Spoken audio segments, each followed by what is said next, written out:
Un cordiale saluto gentili amici e amiche alla Visione all'Ascolto, ben ritrovati per quanto riguarda questo spazio informativo live. Raggiunge quota 19% e supera la media italiana del 2,2% il commercio illecito di sigarette in Friuli Venezia Giulia. La regione sconta la prossimità del mercato sloveno, storicamente caratterizzato da prezzi più bassi per le sigarette rispetto al mercato italiano.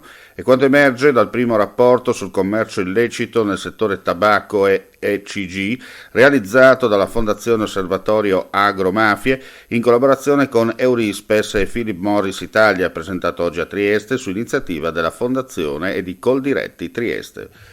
La formazione continua del personale è uno degli obiettivi che prosegue il comune di Monfalcone. Si è infatti svolto nel pomeriggio di ieri e nella mattinata odierna un corso di diritto amministrativo della durata di 8 ore tenuto dal segretario generale Luca Stabile e dall'avvocato Rosa Giordano, destinati ad alcuni dipendenti assunti presso l'ente con diverse mansioni. Presente anche il sindaco Anna Maria Cisint.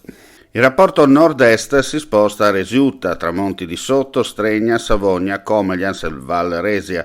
In Friuli Venezia Giulia sono le piccole comunità accoglienti che dal portale Vieni a vivere in montagna cercano di rilanciarsi e aumentare la propria popolazione.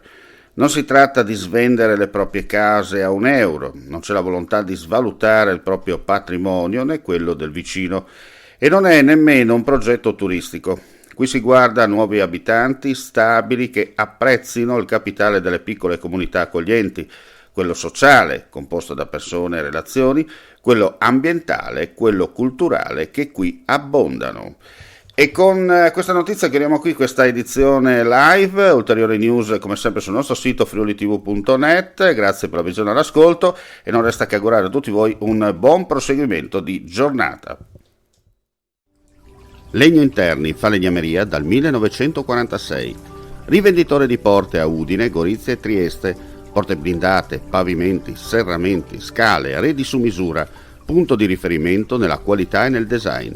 La falegnameria opera nel campo dell'artigianato e mette a disposizione del cliente la sua conoscenza per offrire un prodotto all'avanguardia, in grado di soddisfare anche i clienti più esigenti. Legno Interni, la tua casa su misura.